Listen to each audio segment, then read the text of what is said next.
In this video, I'm going to let you know how you can fix Uber Eats promo code not applied. So if you're unable to apply the promo code into your Uber Eats, then what you need to do is to fix it.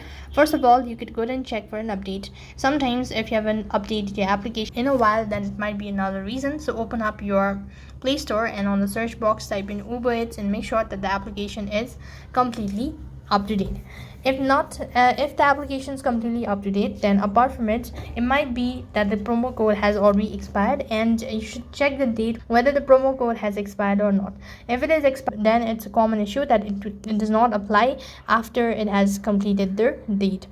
Next, what you can do is you could also go ahead and check the information. You must have missed a word, you must have missed some sentences, so that might be another issues.